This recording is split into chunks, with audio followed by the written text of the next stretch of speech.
नमस्कार दोस्तों, जय हिंद, जय भारत। मैं फिर से उपस्थित आपके सामने जेपी सर, ग्रोटिस जेपी सर चैनल पे आपका हार्दिक अभिनंदन और स्वागत करता हूं।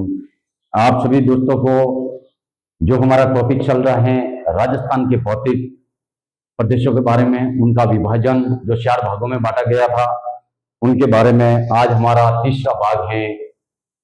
आपके पूर्वी मैदानी प्रदेश जो उपजाऊ मैदान हैं उनके बारे में मैं आपको उनके कौन कौन सी शब्दावलियां हैं उनसे संबंधित हो, कहाँ से क्वेश्चन है जो पुटअप होता है उनसे संबंधित हो, उनका क्षेत्रफल किस आधार पे है, इनकी नदियों का जो क्षेत्र है, मैदानी क्षेत्र है, वो अधिकतम नदियों से निर्मित होता है।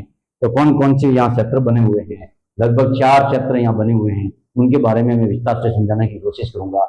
ये है आपका सामने राजस्थान का नक्शा, और आप भी अपने पेन कॉपी निकाल करके इस राजस्थान के नक्शे को मानचित्र के आधार पे मैं समझाने की पूरी कोशिश करूंगा। तो आप सभी का ध्यान इस बोर्ड पे होना चाहिए, पेन कॉपी निकाले ताकि हम करते हैं मैदानी भाग का विभाजन।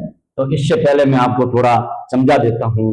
देखो, सबसे पहले हमारे ये जो क्षेत्र हैं, जैसे मरुस्थलीय प्रदेश है, और मरुस्थलीय प्रदेश में शुष्क, पश्चिमी शुष्क में हो गया, उसके बाद अर्ध शुष्क हो गया, फिर आपके अरावली हो गई, फिर ये पूर्वी मैदानी क्षेत्र हो गया, और फिर इसके बाद में आपके हाड़ौती या दक्षिणी पठारी क्षेत्र हो गया।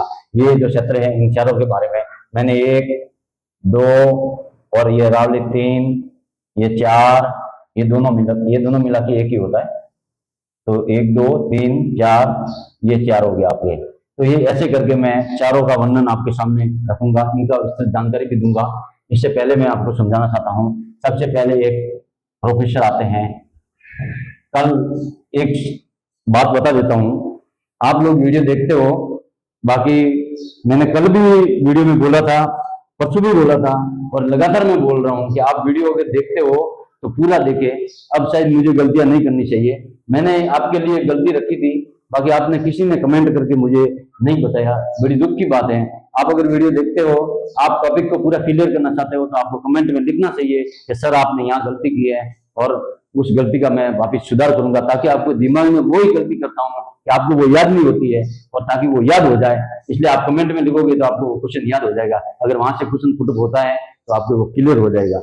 इसलिए अब मैं बता देता हूँ, कल मैंने गलतियां की थी वो, बाकी आपने मुझे कमेंट करके नहीं बताया। अगली बार जो आज का जो वीडियो होगा, अब गलती तो होगी नहीं, बाकी फिर भी आपको कमेंट करना है, ताकि क्या होगा, मुझे लगेगा कि आप विद्यार्थी हो, आप पढ़ना चाहते हो, आप पढ़ते हो, और आपके जो आगे आने वाली आगामी जो प्रतियोगी परीक्षा होगी उसमें आपका अच्छा रिजल्ट रहे। तो इसके लिए आपको कम से कम वीडियो को स्किप करके देखने से आपको कोई फायदा नहीं होगा। आपको अपना वीडियो पूरा देखना चाहिए। मैं ये फालतू बात करना भी नहीं चाहता हूँ, बाकी मुझे ये करना पड़ रहा है, क्योंकि जब आपका कमेंट नहीं आ रहा है, अच्छे कमेंट आने चाहिए कि भाई ये है टॉपिक है, आपको समझ में आया या नहीं आया। आपके कमेंट से मैं समझ पाऊंगा। एक लड़के ने बहुत ही अच्छा शानदार क्वेश्चन पुटअप किया था, उन्होंने वो टॉप के बारे में पूछा था, जो कौन सा टॉपिक था, राजस्थान का एकीकरण के बारे में क्वेश्चन था। उसमें उसने आकाश बराड़ा नाम से कोई है उनका चैनल, उनके नाम से मेरे पास जो मैसेज आया था, उनको मैं धन्यवाद देता हूँ, वो पढ़ता है अच्छी तरह से। आपको भी उसी तरह अपने कमेंट बॉक्स में लिखना है कि सर ये पढ़ाया समझ में नहीं आया, क्या है, अगर कोई कमी रही है, क्या मैं जो पढ़ा रहा हूँ वो समझ में आपको आ रहा है, नहीं आ रहा है। आगे मैं ऐसी बातें अभी नहीं करूंगा, आपका टाइम वेस्ट करना नहीं चाहता हूँ। मैं कम समय में आपको अच्छा सामग्री उपलब्ध कराने की कोशिश कर रहा हूँ, तो आपको भी अपने साथ में लगे रहना चाहिए, और डेली वीडियो देखना पड़ेगा तभी जाको, और उसको बार बार एक बार रिवाइज कर दो। उसके बाद एक पुस्तक रखो आपके पास, कोई भी गाइड हो, चाहे XYZ राजस्थान के जीके के बारे में, अगर किसी भी चाहे लक्ष्य हो, मैं किसी के नहीं कह रहा हूँ कि वो रखो उसकी रखो, आपको एक गाइड रखनी पड़ेगी। आपको शॉर्ट गाइड की भी जरूरत नहीं पड़ेगी, एक अच्छी गाइड रखो, चाहे वो बड़ी हो, कोई बात नहीं, चाहे चनुरमा हो, आपको एक गाइड रखनी चाहिए। और बाकी जो यहाँ कंटेंट में जो उपलब्ध कराता हूँ उनके साथ साथ आपका, जैसे मैं ये टॉपिक क्लियर किया, आप उसके बारे में एक बार अपने पुस्तक जो आपके पास है गाइड है उसको भी रखो।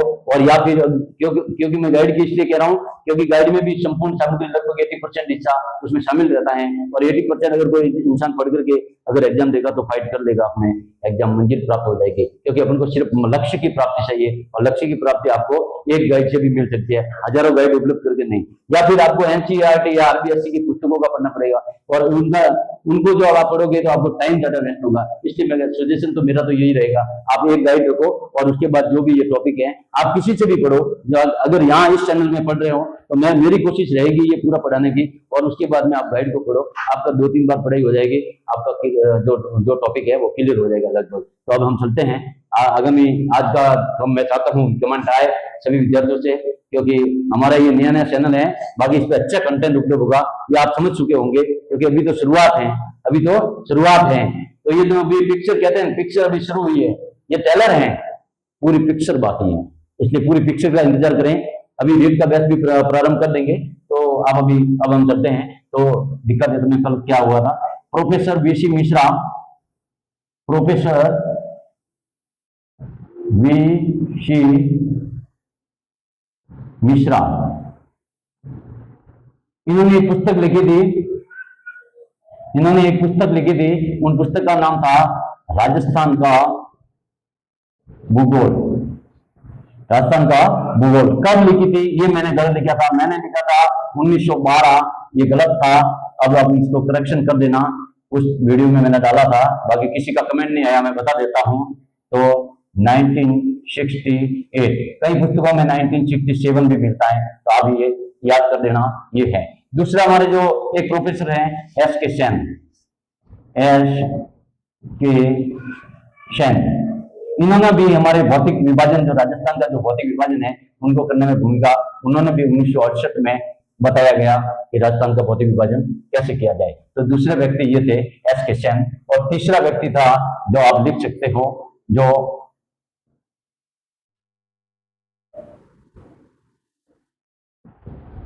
हरिमोहन, ये प्रोफेसर लिखो, प्रोफेसर हरिमोहन। इन्होंने भी राजस्थान का भूगोल, राजस्थान का प्रादेशिक भूगोल पुस्तक लिखी थी, और उन्होंने कब लिखी थी, यहां भी आपने गलती की है, 1994।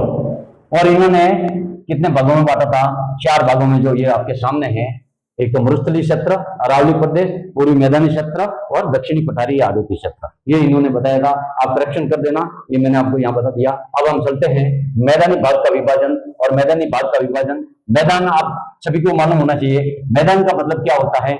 मैदान का मतलब वो हिस्सा, राजस्थान का स्थल खंड के अंदर जो वो हिस्सा है जहां पे नदियों का बहाव क्षेत्र हो और वहां पे उपजाऊ मिट्टी हो, उस क्षेत्र को हम कहते हैं मैदानी क्षेत्र। जो समतल भाग होता है वहां मैदान बनता है, और वो उपजाऊ क्षेत्र होता है जो हमारे राजस्थान के पूर्व में स्थित है। तो ये हमारा मैदानी क्षेत्र है। तो इनका जो बहाव क्षेत्र है, तो नदियां जिस तरफ जाती हैं उस तरफ होगा। तो यहाँ नदियां किस तरफ जा रही है, एक यहाँ पे है माही नदी। माही नदी में क्या होता है, एमपी से निकल करके हमारे दक्षिण के भाग में प्रवेश करके ये अपने शिवलिंग के आकार में वापस ये अपने खंबात की खाड़ी में गिरती है। कहाँ है ये माही नदी, कहाँ है, तो इनमें माही नदी, और यही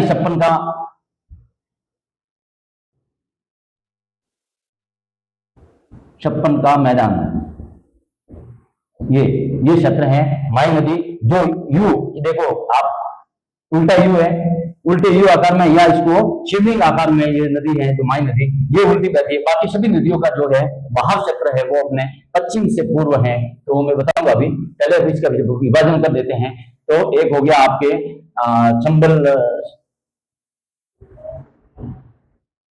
चंबल बेसिन, लिखना है साथ साथ, चंबल बेसिन। दूसरा भाग नंबर 1, दूसरा भाग है आपके 56 या माही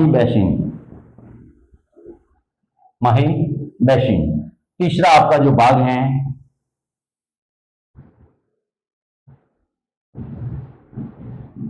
बनास बेसिन, क्या है, बनास बेसिन। और जो चौथा आपका जो भाग है ये आपका है बाणगंगा।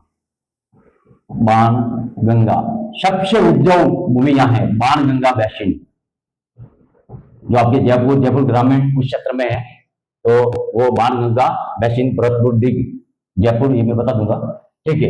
अब ये 4 भागों में डिवाइडेशन मैदानी भाग को किया गया है। यही आपका मैदानी भाग है, पूर्वी मैदानी क्षेत्र, और ये है आपका उपजाऊ क्षेत्र। और इसी उपजाऊ क्षेत्र में नदियों का बहाव क्षेत्र है, उसमें आपके एक तो चंबल बेसिन, वैसे में अफवाह तंत्र है,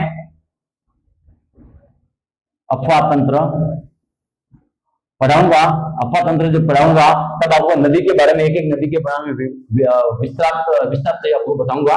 बाकी अभी हम क्या पढ़ेंगे, इन क्षेत्र को, पूर्वी मैदानी क्षेत्र को हमको पढ़ना है। तो इनको पढ़ने से पहले आपको संबल बेसिन, छप्पन माही बेसिन, बनास बेसिन और बाणगंगा बेसिन, ये जो चारों भाग हैं इसको हम पढ़ेंगे, तब आपको क्लियर हो जाएगा कि मैदानी जो भूभाग है इसमें कौन कौन सी शब्दावली है, इसका कितना क्षेत्रफल है, ये सब मैं आपको बताना चाहूंगा। तो सबसे पहले हम चलते हैं क्षेत्रफल। तो ये जो पूरा क्षेत्र है इसका क्षेत्रफल कितना है, ये यहाँ से क्वेश्चन पुटअप होता है। तो आपको क्षेत्रफल याद रखना है, लगभग 23% जो क्षेत्र है वो क्षेत्रफल है आपका किसका, मैदानी क्षेत्र का। और इसमें जनसंख्या जो निवास करती है वो आपके 39% जनसंख्या निवास यहाँ करती है। और वर्षा, यहाँ जो वर्षा है वो कैसी है, तो वर्षा कितनी होती है, तो आपके लगभग 50 सेंटीमीटर से 80 सेंटीमीटर तक, 50 सेंटीमीटर से 80 सेंटीमीटर तक यहाँ वर्षा होती है। और इनका जो ढलान है, ये जो हमारा जो क्षेत्र है, जो पूर्वी मैदानी क्षेत्र है, इनका ढलान देख लो, नदियां किस तरफ बह रही है। एक नदी है जो अपने खंबात की खाड़ी में यहाँ आती है, खंबात की खाड़ी, ये माई नदी है, ये खाली एक नदी है इधर आ रही है, बाकी सभी नदियों का भाव क्षेत्र किधर है, पूर्व की ओर, यानी ये नदी कहां जा रही है। और इधर कौन सा क्षेत्र है, आपके पश्चिम क्षेत्र है, तो नदी का बहाव क्षेत्र हो गया पश्चिम से पूर्व की ओर, पश्चिम से पूर्व की और ये जो क्षेत्र है पश्चिम से पूर्व की ओर, यह नदियों का यह भाव क्षेत्र है। आपको समझाया भी होगा आगे, नहीं तो नदी क्षेत्र में समझाऊंगा। मान लो ये यमुना नदी है, कौन सी नदी है, यमुना, ये यमुना नदी है। और हमारे यहाँ से जैसे संबल नदी निकल के ये आपके सवाई माधोपुर, करौली, धौलपुर होकर के आप किसमें मिलती है, ये यमुना में मिलती है। और ये यमुना नदी आगे जाकर के किसमें मिलती है, आपके गंगा में मिलती है। तो ये जो हमारा क्षेत्र है वो गंगा नदी का क्षेत्र है, गंगा नदी से आए हुए क्षेत्र का ही भाग है। राजस्थान के अंदर जो पूर्वी जो भाग है, ये हमारे गंगा जो बेसिन है, गंगा नदी चल रही है, उन्हीं का जो भाग है, उन्हीं का क्षेत्र वो जो हमारे यहाँ पड़ता है राजस्थान के अंदर। ये आपको यहाँ से समझ में आ जाएगा कि यहाँ यमुना नदी है। और अपनी जो संबल नदी है ये आपकी बाणगंगा नदी है। इधर से आकर के बनास नदी आएगी, यहाँ से रावली से, ये बनास नदी राजसमंद से निकल करके यहाँ आएगी। और ये सवाई माधोपुर में मिलने के बाद संबल में मिलेगी। और संबल नदी जाकर के वापिस कहाँ जाएगी, यमुना नदी में जाएगी। और यमुना नदी जाकर के आगे कहाँ मिलेगी, गंगा नदी में मिलेगी, जो राजस्थान के सबसे बड़ी नदी है, जो 2510 किलोमीटर बहती है भारत के अंदर। ठीक, कंफर्म हो गया यहाँ से। अब आपको ये हो गया, अभी ये भूलना नहीं चाहिए, कभी आप नहीं भूल सकते कि इनका जो बहाव ढलान क्षेत्र है वो किस तरफ है, पश्चिम से पूर्व की ओर। अब हम यहाँ की मिट्टी की बात करेंगे। अब यहाँ की जो मिट्टी अगर है वो मिट्टी कैसी है, तो मिट्टी तो हमारी कौन सी है, मिट्टी उपजाऊ मिट्टी है। मिट्टी कैसी होगी, उपजाऊ मिट्टी होगी। इसको हम अल्फीसोस, ये भी कह सकते हैं भौगोलिक भाषा में अल्फीसोल, इसको कहते हैं कसारी मिट्टी, दोमट मिट्टी, ये सभी एक ही नाम है लगभग। दोमट मिट्टी, कसारी मिट्टी, जलोढ़ मिट्टी, और उसके बाद में और कौन सी, इसको और क्या नाम से जाना जाते हैं, जलोढ़ मिट्टी, और किस नाम से जाना जाएगा, जलोढ़ हो गया, कसारी हो गई, दोमट हो गई, कसारी। ठीक है, ये जलोढ़ मिट्टी है, जलोढ़ मिट्टी है। इसी को हम, ये उपजाऊ मिट्टी है। और उपजाऊ मिट्टी इसको क्यों कहते हैं, आपको इसको समझना है तो मैं आपको इसको बता सकता हूं। इसको आपको अगर समझना है, जलोढ़ मिट्टी का मतलब क्या हुआ, यहाँ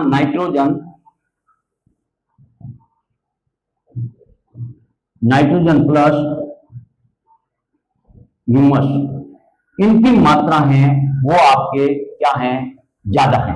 और जब इसमें नाइट्रोजन और ह्यूमस की मात्रा जब ज्यादा होगी, क्योंकि ये नवीन जब गंगा नदी या ये नदियों के बहाव क्षेत्र से इनमें बहुत सारे जो आपके पेड़ पौधे जो हैं उनका मिश्रण मिलकर के ये आता है। और इसमें नाइट्रोजन और आपके ह्यूमस की जो मात्रा ज्यादा होती है, इसलिए ये कौन सी मिट्टी है, उपजाऊ मिट्टी है। कौन सी मिट्टी है, उपजाऊ मिट्टी। इसको उपजाऊ मिट्टी भी कह सकते हैं। अब यहाँ का जलवायु कैसा है, जलवायु देखो, यहाँ अपना कौन सा जलवायु है, आपको देखो शुष्क जलवायु है। कौन सा है, शुष्क जलवायु है, शुष्क जलवायु है। और यहाँ पे अर्ध शुष्क जलवायु है। तो ये अरावली वाला क्षेत्र है और ये पूर्वी में है आपके आर्द्र, आर्द्र जलवायु है। कौन सा जलवायु है, आर्द्र। और ये जो दक्षिणी पठारी आधुनिक क्षेत्र है ये आपके कल पढ़ेंगे, बाकी अति आर्द्र हैं, अति आर्द्र, जहां सबसे ज्यादा बारिश होती है झालावाड़ के अंदर। कहाँ होती है, झालावाड़, कल पढ़ेंगे झालावाड़, ठीक, ये आपको कंफर्म हो गया होगा। तो जलवायु कौन सी होगी, आपके आर्द्र जलवायु है। कौन सी जलवायु है, आर्द्र जलवायु है, कंफर्म हो गया।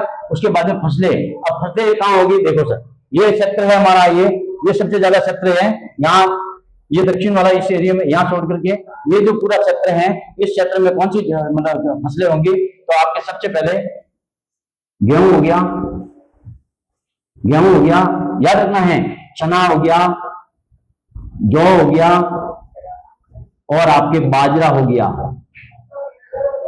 कंफर्म याद रखना है। आप कहोगे बाजरा बाड़मेर में होता है, बाजरा हमारे जैसे इस क्षेत्र में होता है, बाकी बाजरा यहाँ होता है। अगर प्रतिशत के आधार पर हम कहें तो अलवर जिला है, अलवर ये प्रथम स्थान पे है बाजरा प्रतिशत में, यानी क्षेत्र के अंदर सबसे प्रतिशत में ज्यादा निकलता है जो हमारे अलवर में पैदा होता है। जबकि ज्यादा क्षेत्रफल में अगर बोया जाता है तो वो आपके बाड़मेर आएगा, बाड़मेर। यहां से आपको एक टॉपिक क्लियर होगा कि मतलब बाड़मेर में क्या है, क्षेत्रफल में ज्यादा बोया जाता है, यानी किसी क्षेत्र विशेष में ज्यादा फसल बोई जाती है बाजरा, वो है बाड़मेर। और जो जहां से प्राप्त होता है अनाज, उत्पादन होता है ना, वो प्रतिशत में सबसे ज्यादा कहां से होता है, तो आपके अलवर जिले से होता है। इसलिए यहाँ गेहूं होगा, जब उपजाऊ मिट्टी है तो गेहूं भी होगा, चना भी होगा और आपके जौ भी होगा, जो जयपुर में भी है, ज्यादा होता है। अब आते हैं इस क्षेत्र में, ये आगे टॉपिक है खादर और ये बांगर। ये आपको समझना अनिवार्य है कि खादर किसे कहते हैं और बांगर किसे कहते हैं। देखो नदी है, ये नदी जो वर्तमान में अभी देखो चंबल नदियां चलती हैं, तो आपके देखो चंबल नदी चलती है, यहाँ देखू मैं, देखो नदी है, ये लिखा हुआ है। एक तो कौन सी नदी है, जैसे संबल बेसिन में संबल नदी हो गई, छप्पन बेसिन माई नदी हो गई, बनास नदी हो गई और उसके बाद बाणगंगा।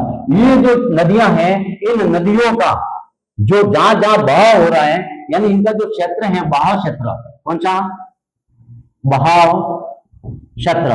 और ये वर्तमान में भी, वर्तमान में ये नदी है, नदियां हैं, ये बहती हैं, बहती हैं, सभी को मालूम है कि ये नदियां बहती हैं।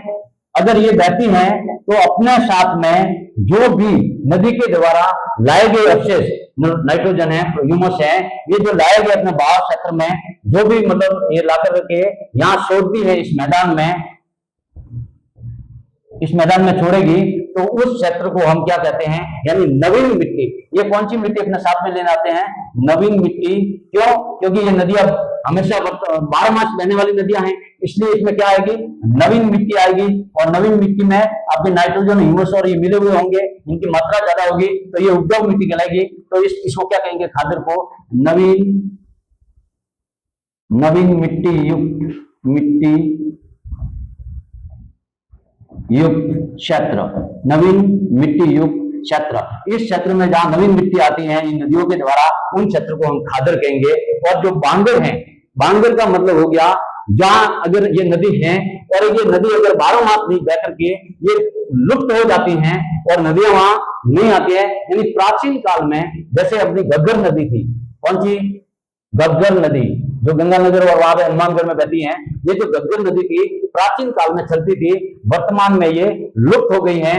जैसे आपकी कांतली नदी है, कांतली नदी है जो आपके झुंझुनू और वहां पे बहती है, सूरू झुंझुनू में जो कांतली नदी है, ये भी वर्तमान प्राय लुप्त हो गई है। तो ये जो लुप्त हो गई है, तो यानी पहले ये नदियां यहाँ बहती थी, बाकी वर्तमान में ये नहीं बहती हैं। तो इन्होंने जो भी कंकड़ पत्थर यहाँ पे ला करके अवशेष छोड़े हैं, तो ये पुरानी मिट्टी वाले क्षेत्र को हम क्या कहेंगे, ये तो नवीन मिट्टी को खादर, और पुरानी जो मिट्टी है, पुरानी मिट्टी युक्त क्षेत्र, युक्त क्षेत्र, जहां पे जैसे कंकड़ हैं, कंकड़, पत्थर, ये जो बहा करके लाती है, और उसमें जो पानी बहता है, इसमें पानी बहता है, अभी पहले बहता था, अभी नहीं बह रहा है, तो इन्होंने ये छोड़े हैं इस क्षेत्र में, उसको कहेंगे हम यहाँ पे बांगर। तो लगभग ये आपको समझ में आ गया होगा, ये हो गया आपका बांगर क्षेत्र। एक होता है अभी बांगर हो गया। अब आते हैं चंबल बेसिन।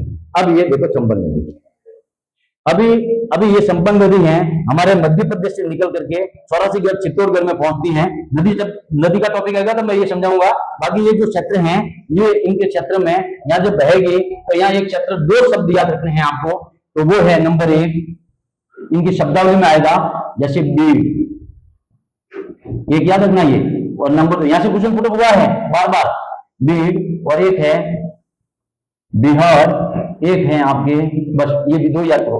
बीड़ जो क्षेत्र हैं ये आपके शेखावाटी क्षेत्र हैं, शेखावाटी क्षेत्र। शेखावाटी क्षेत्र जो वर्तमान में कौन कौन से जिले मैंने बताए थे आपको लगभग याद होना चाहिए। शेखावाटी में सीकर, चूरू, झुंझुनू, और आपके जो नया बताया नीम का थाना, नीम का थाना, ये जो क्षेत्र है देखो, सीकर, चूरू, झुंझुनू और नीम का थाना, ये जो क्षेत्र शेखावाटी जो क्षेत्र है, यहाँ भीड़, भीड़ का मतलब होता है आपके पत्तेदार जो घास है ना, घास की पत्तियां, यानी घास के मैदान को क्या कहेंगे इस क्षेत्र में, घास के मैदान, घास के मैदान, यानी जो घास है उनके पत्तों को क्या कहते हैं, भीड़ कहते हैं। जबकि ये है बिहार, तो बिहार क्षेत्र यानी इसको उत्खात भूमि भी कहते हैं, उत्खात भूमि, उत्खात भूमि, या इस बीड़ क्षेत्र को दस्यु क्षेत्र भी कहते हैं। कौन सा क्षेत्र, दस्यु क्षेत्र। अब इसका क्या अर्थ है वो आप समझते हैं। पहले यहाँ आते हैं अपन इस क्षेत्र में, चंबल नदी हमारे मध्य प्रदेश से निकल करके जब चौरासीगढ़ चित्तौड़गढ़ में पहुंचती है, और चित्तौड़गढ़ में पहुंचने के बाद ये आगे बढ़ती हुई आपके भिलवाड़ा होकर के, और उसके बाद में यहाँ पे आपके कोटा हो गया, उसके बाद में टोंक हो गया, सवाई माधोपुर हो गया, करौली हो गया, और धौलपुर हो गया, उसके बाद में ये भरतपुर होकर के गंगा यमुना नदी में मिल जाती है। तो ये जो क्षेत्र है, जो चंबल का बिहार क्षेत्र, यानी यहाँ जो नदियां ये बहती हैं, ये चंबल नदी जो है, चंबल नदी वाला क्षेत्र, चंबल नदी क्षेत्र, और इस क्षेत्र में क्या है, उत्खात भूमि है, यानी बहुत ज्यादा खड्डे पड़ गए हैं, यानी गहरे गहरे ऊंचे नीचे खड्डे, ऊंचे नीचे खड्डे, ये जो खड्डे बनते हैं ना, इन खड्डों को ये क्या कहते हैं, कृषि अयोग्य भूमि है, कृषि अयोग्य, यानी कृषि के लिए ये अच्छे नहीं है। इस क्षेत्र में जो ऊंचे नीचे जो खड्डे बने हुए हैं, ये जो भाग है इसको हम क्या कहते हैं, बिहड़ क्षेत्र कहते हैं। और इस बिहड़ क्षेत्र को हम कहते हैं, ये दस्यु क्षेत्र, इसको हम कहते हैं डाकुओं की शरण स्थली। क्या कहते हैं, डाकुओं की शरण स्थली, शरण स्थली, डाकुओं की शरण स्थली, ये आपके बिहड़ क्षेत्र को हो गया। अब आते हैं हम 56 या मही। स्क्रीनशॉट लेना हो तो ये आप ले लो, मैं साइड में हो गया, स्क्रीनशॉट ले लो।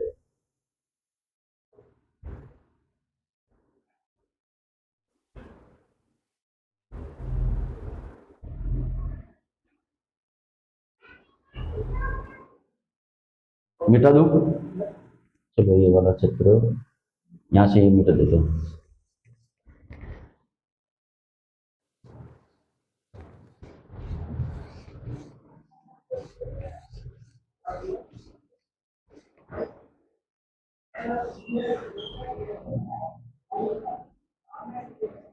चलो ये वाला क्षेत्र यहाँ मिटा देते हैं। चलो नेक्स्ट पढ़ते हैं।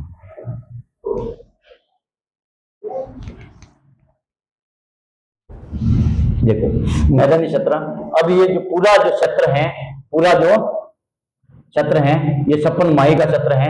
तो अभी ये इस पूरे को क्या कहेंगे, माही क्षेत्र है, चंबल क्षेत्र है। इसको देखो, एक तो कहते हैं बागड़, क्या कहते हैं, बागड़, याद रखना ये कहते हैं बागड़, माही क्षेत्र, बागड़, बागड़ दोनों एक ही हैं। व्याघ्र घाट, व्याघ्र घाट, व्याघ्र घाट, पुष्प क्षेत्र, पुष्प क्षेत्र, व्याघ्रघाट पुष्प क्षेत्र, ये इसको नाम से या गुप्त क्षेत्र, गुप्त क्षेत्र या लाट क्षेत्र, लाट क्षेत्र, ये क्या है? तो सबसे पहले हम चपटते हैं बागड़। ये बागड़ और बागड़ ये क्या है? ये हमारा जो दक्षिण जो भाग है, बांसवाड़ा और डूंगरपुर, क्या क्षेत्र है? बांसवाड़ा और डूंगरपुर, इन दोनों में माही नदी चलती है, माही नदी बहती है यहाँ, और इस क्षेत्र में इसको क्या कहते हैं? बागड़ या वागड़ के नाम से जाना जाता है, क्योंकि यहाँ पे राजस्थानी व गुजराती इन दोनों क्षेत्रों का भाषा है, उनका मिलन होता है, और यहाँ की भाषा है बागड़ी। कौन सी भाषा है? बागड़ी बोली। कौन सी है? बागड़ी बोली। और ये बागड़ी बोली यही आपके दक्षिण के माही वाला जो क्षेत्र है यहाँ पे बोली जाती है, जो राजस्थान और गुजराती भाषा के मिलने के बाद बागड़ी बोली होती है, और ये अपने बांसवाड़ा डूंगरपुर में बोली जाती है, और कहीं भी प्रतापगढ़ में भी बोली जाती है। व्याघ्रघाट यानी या व्याघ्रघाट क्यों नाम दिया गया? यहाँ पशु संपदा ज्यादा है। कौन सी संपदा? पशु है, जो पशुधन है, यानी जो जानवर है पशुधन में भी कौन से जानवर, जो जंगली जानवर है, जंगली जानवर, ये जंगली जानवरों की ज्यादा संख्या होने की वजह से इनका नाम व्याघ्रघाट पड़ा। अब है पुष्प क्षेत्र, इस क्षेत्र में पुष्प भी ज्यादा हैं, इसलिए इनका नाम पड़ा। जैसे बांसगढ़ है और पुष्प, और भी पुष्प, बहुत सारे पुष्प हैं यहाँ, तो पुष्प क्षेत्र के नाम से भी इनको जाना जाता है। अब गुप्त या लाट क्षेत्र, गुप्त या लाट क्षेत्र, यहाँ चालुक्य वंश था। कौन सा? चालुक्य वंश, उस टाइम में इसको कौन सा? लाट क्षेत्र के नाम से भी जाना जाता है। अब आते हैं माही क्षेत्र के अंदर नदी बहती है माही नदी। कौन सी नदी बहती है? माही नदी। और ये प्रतापगढ़ भी जाती है। कौन सी? कहाँ जाती है? प्रतापगढ़। तो इस प्रतापगढ़ के वाले एरिया में इसको हम माही में कांठल, क्या है? कांठल। और एक है आपके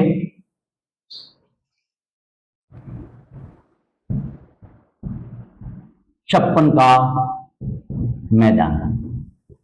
साथ साथ लिखना है आपको, लगभग मेरे हिसाब से याद हो जाएगा। इन दोनों के बारे में बताता हूं कि क्या है। देखो, कांठल क्षेत्र जो प्रतापगढ़ के जो नदी है, माही नदी के किनारे वाला क्षेत्र, माही नदी के किनारे वाला क्षेत्र, उन क्षेत्र को क्या कहते हैं? कांठल कहते हैं। और पहले भी पूर्व में इसको कांठल के नाम से जाना जाता था। किसको?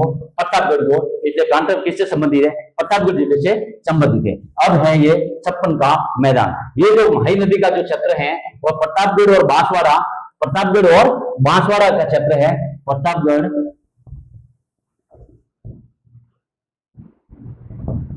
बांसवाड़ा,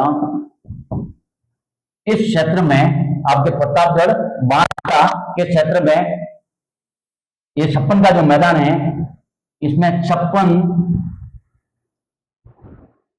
नदी नालों का समूह, या कहीं कहीं भी लिखा हुआ है 56 गांवों का समूह। इसको हम क्या कहेंगे? छप्पन का मैदान। ये कौन हो गया? कांठल हो गया, छप्पन हो गया। ये आपके ये माही नदी का, और माही नदी की जो आकृति है ये आपके कौन सी है? शिवलिंग की आकृति। शिवलिंग की आकृति वाली नदी कौन सी है? तो आपकी माही नदी है। और इसी माही नदी में देखो, ये माही नदी है और ये आपकी कर्क रेखा है, कर्क रेखा, जिसकी राजस्थान में 26 किलोमीटर लंबाई है, बांसवाड़ा के बीचों बीच में है, और डूंगरपुर को स्पर्श करके ये कर्क रेखा हमारे राजस्थान में निकलती है। पूरा राजस्थान है कर्क रेखा के उत्तर में स्थित है। पूरा जो राजस्थान है, अपना संपूर्ण राजस्थान,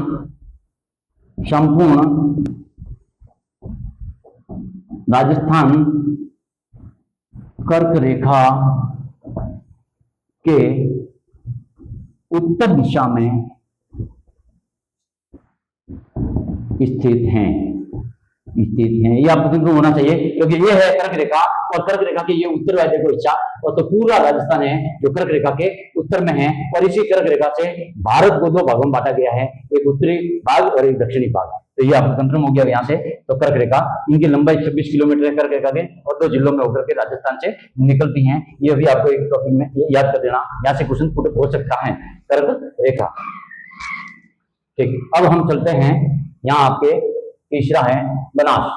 अब देखो बनास बेसिन, बनास जैसे राजसमंद जिला है, आपको यहां से निकल के अरावली पर्वतमाला के कौन सा हिस्सा है, पूर्वी हिस्सा। तो अरावली पर्वतमाला के पूर्वी हिस्से से आपकी इसकी भी दिशा कौन सी है, पूर्व की दिशा, यानी पश्चिम से, ये पूर्व पश्चिम दिशा है, और पश्चिम से किस तरफ है, पूर्व की ओर चलने वाली ये आपकी बनास नदी है, जो 6 जिलों में होकर के गुजरती है। कितने जिलों में होकर के, 6 जिलों में होकर के गुजरती है बनास नदी। और बनास नदी जाकर के इस पे 3 त्रिवेणी संगम बने हुए हैं, त्रिवेणी संगम भी बने हुए हैं आपके। इस बनास नदी पढ़ाऊंगा तब इसको पढ़ाएंगे। और बनास नदी के क्षेत्र को बनास बेसिन के नाम से, इस बेसिन का क्या अर्थ है ये आप याद कर देना।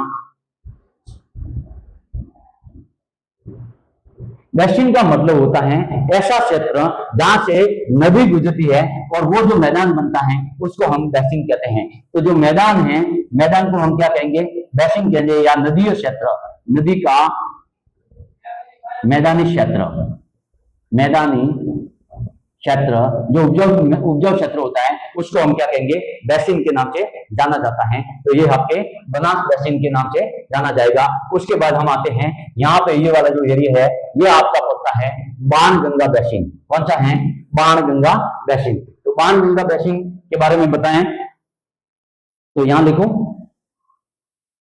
बाणगंगा है, बाणगंगा बेसिन। देखो बाणगंगा जो बेसिन है ये आपके, देखो जयपुर, जयपुर, जयपुर ग्रामीण, भरतपुर और आपके अभी नया जिला डिग्री, ये इस क्षेत्र में आपके बाणगंगा जो नदी है इनका जो क्षेत्र पाया जाता है और बाणगंगा बेसिन पाया जाता है। सबसे उपजाऊ यहाँ क्षेत्र है, सबसे उपजाऊ भूमि यहाँ है, उपजाऊ, इसलिए इसको अन्न का खाद्यान्न कटोरा,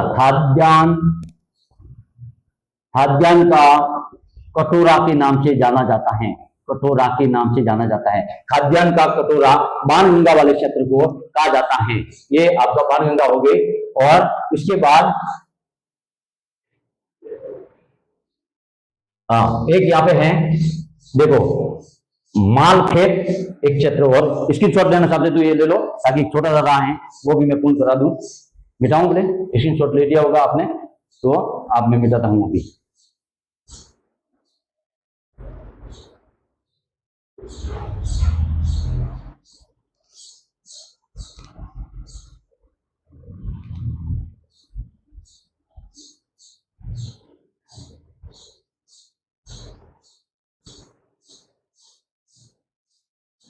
ये शब्दावली में आएगा आपके। देखो एक तो है मालखेत, मालखेत, और एक है खेराड,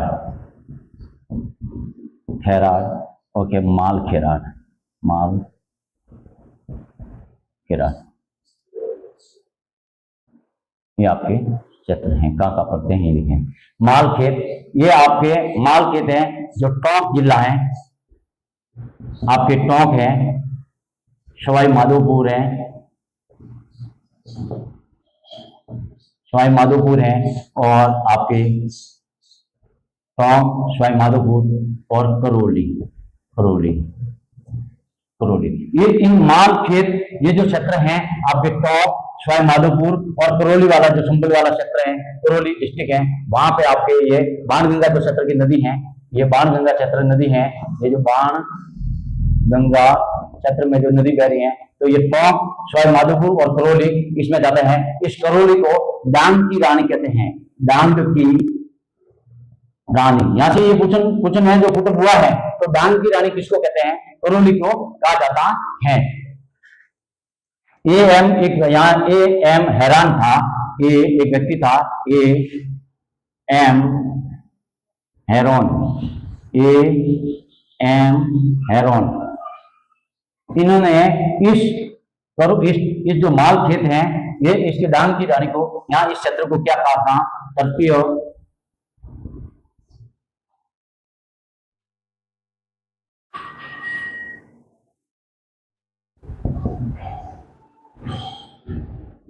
पहली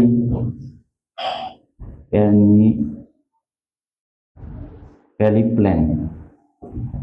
प्लेन ये इस पहली प्लेन तटीय पहली प्लेन ए एम हेरोन ने इस माल खेत को या करौली वाले क्षेत्र को क्या कहा है? ए एम हेरोन ने तटीय पहली प्लेन। अब आते हैं खैराट। ये जो खैराट है, ये आपके शाहपुरा जो नया जिला बना है, शाहपुरा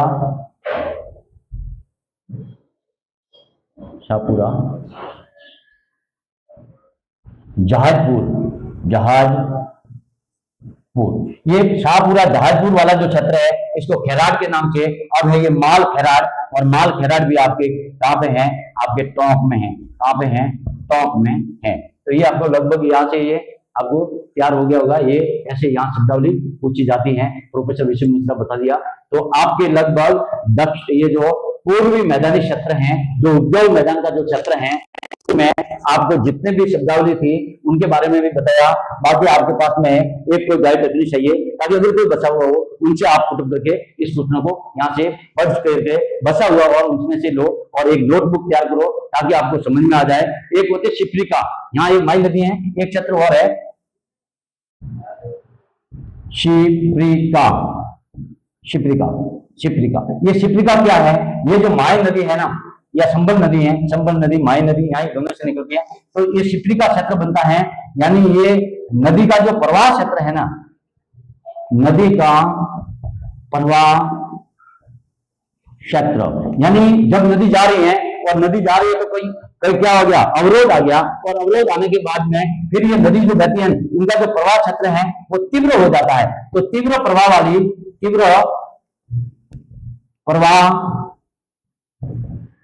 वाली नदी क्षेत्र, यानी जहां से नदी गुजर रही है और उनका जो ढलान है वो रुकावट आ गई, उसके बाद में जो पानी वापस चलता है तो शिप्रिका नाम से ये जाना जाता है। यानी तीव्र नदी पानी है, नदी का पानी जो तीव्र चलता है तो उसको हम तीव्र प्रवाह वाली नदी क्षेत्र को शिप्रिका के नाम से जाना जाता है। तो ये आपका आज का टॉपिक लगभग पूरा हो गया, ज्यादा हुआ है। तो जय हिंद, जय भारत। आज का टॉपिक, धन्यवाद, बहुत बहुत धन्यवाद।